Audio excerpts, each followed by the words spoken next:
जी निकलवानी तो पड़ती होगी, को कटवानी को नहीं। हमने भी दे रहा ऑनलाइन। ये मेरा टाइम खराब कर रहे हैं जी मंत्री जी, इनसे प्रार्थना है जी, मेरे बोलने पाछे बोल लियो जी। लाखों बुजुर्गों की बुढ़ापा पेंशन फैमिली आईडी के नाम पे ना काटी गई होगी तो मैं इस सदन से चला जाऊंगा, नहीं तो मंत्री जी चले जाएंगे। मंत्री जी जाओ ना, मंत्री जी भागो मत आइए सीट पे और मेरी बात पूरी सुन के जाइए। बहुत बहुत धन्यवाद उपाध्यक्ष महोदय। उपाध्यक्ष महोदय, अब राज्यपाल जी ने अभिभाषण दिया और उसमें मैं आज आपके सामने एक ऐसा मुद्दा रखूंगा। अभिभाषण की जब मैं ये कॉपी पढ़ रहा था तो उसमें वृद्धावस्था सम्मान भत्ता लिखा हुआ है। ये ऐसी सरकार है उपाध्यक्ष महोदय जो इस वृद्धावस्था सम्मान भत्ते में भी भेदभाव करने का काम करती है। आज इस हरियाणा प्रदेश के लाखों बुजुर्गों की बुढ़ापा जो वृद्धावस्था सम्मान भत्ता शुरू हुआ था, लाखों बुजुर्गों का वो वृद्धावस्था सम्मान भत्ता काट दिया गया है। और हैरानी की बात यह है कि एक फैमिली आईडी को आधार बना के उनका सम्मान भत्ता काटा जा रहा है। मैं उपाध्यक्ष महोदय इस सरकार से पूछना चाहता हूं, क्या किसी अमीर घर में किसी बुजुर्ग की उपेक्षा नहीं हो सकती? एक बुजुर्ग, हरियाणा में एक परंपरा है उपाध्यक्ष महोदय, यह परंपरा है कि घर कोई बहन या बेटी आती है तो उसके हाथ पे घर का बुजुर्ग, घर के आदमी 100-50 रुपए 10 रुपए रखने का काम करते हैं। लेकिन जब से इन बुजुर्गों की बुढ़ापा पेंशन कटी है, ये बुजुर्ग अपने आप को अपमानित महसूस करते हैं। परिवार के सबसे बड़े और मुख्य सदस्य होने के नाते ना तो किसी से मांग सकते, लेकिन जब जिन लाखों बुजुर्गों की बुढ़ापा पेंशन काटी गई और उस घर में कोई बहन बेटी आती है तो उस बुजुर्ग का सर झुक जाता है।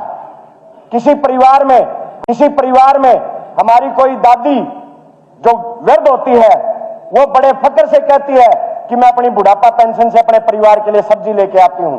और बीजेपी के भी सदस्य आपको इस बात में हामी भर देंगे कि इस फैमिली आईडी के नाम के ऊपर हजारों बुजुर्गों को अपमानित किया जा रहा है।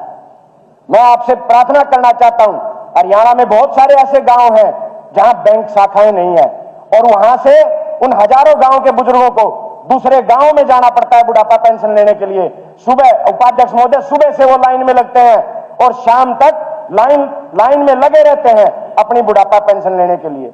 हमारी चौपालें गांव में, हरियाणा प्रदेश के हर गांव में चौपालें जहां बुजुर्ग बैठते हैं, वो पहले भी सरकारें रही हैं जहां बुजुर्ग को बुढ़ापा पेंशन चौपालों में मिल जाती थी। बेरा मने कटवानी तो पड़ती होगी, और विधायक जी निकलवानी तो पड़ती होगी, को कटवानी को नहीं। हमने भी दे रहा ऑनलाइन। आप कटवानी को नहीं पड़ती गए। उपाध्यक्ष महोदय, उन बुजुर्गों को परेशान किया जाता है। मैं आपसे, ये मेरा टाइम खराब कर रहे हैं जी मंत्री जी, इनसे प्रार्थना है जी, मेरे बोलने पाछे बोल लियो जी। हाँ ठीक है जी, बोलो। पेंशन डिपार्टमेंट की मैं बात एक बता दूं, मेरे भाई के पास जानकारी है तो पूरी नहीं है। पूरी है तो आप एक आदमी का भी यदि बताओगे, आपके डॉक्यूमेंट पूरे करवा के मेरा डिपार्टमेंट उसकी चालू करवाएगा। मैं हवाला कर रहा हूं आपसे, पर डिटेल देनी पड़ेगी, सिर्फ विधानसभा बोलने के लिए ना बोलना है। हाँ बैठो जी, मैं बोल देता हूं। उपाध्यक्ष महोदय, अगर हरियाणा प्रदेश के लाखों बुजुर्गों की बुढ़ापा पेंशन फैमिली आईडी के नाम पे ना काटी गई होगी तो मैं इस सदन से चला जाऊंगा, नहीं तो मंत्री जी चले जाएंगे। तो मैं वायदा करता हूं, मंत्री जी जाओ ना, मंत्री जी भागो मत आइए सीट पे और मेरी बात पूरी सुन के जाइए। मैं आपको लाखों बुजुर्गों का उदाहरण देके बताऊंगा और मैं वायदा करता हूं उपाध्यक्ष महोदय, अगर लाखों बुजुर्गों की बुढ़ापा पेंशन इस फैमिली आईडी के नाम पे ना काटी गई हो तो ये सम्मान मिलता है। नहीं, ये सम्मान मिलता है। आपने इनका नाम नहीं, सुनो, हमारा छोटा भाई है, कोई बात नहीं, पर मैं एक बात कहना चाहता हूं, ना तो न जाने की जरूरत ना मर जाने की जरूरत, तो कागज लगा अगर पूरी कर देंगे हम यार। तो बड़ी मुश्किल में तो रखने को खागा वो तक फैमिली आईडी का बहाना बनाया जा रहा है मंत्री जी, फैमिली आईडी का बहाना बनाया जा रहा है। 7 तारीख से सर सदन चल रहा है, डेली राम रमैया और रोज मिल रहे हैं, एक दिन भी इसमें क्या बोलने के लिए क्यों बोल रहे यार? तो वैसे भी दिखा सकते हैं जैसे शुरू कीजिए जी। लो मंत्री जी, आप जो भी हो मंत्री जी को दे दीजिएगा। उपाध्यक्ष महोदय, मैं मांग करता हूं सरकार से, माननीय मंत्री जी से मांग करता हूं कि इस वृद्धावस्था सम्मान भत्ते को इस फैमिली आईडी में उलझा के उनकी तनख्वाह ना काटी जाए।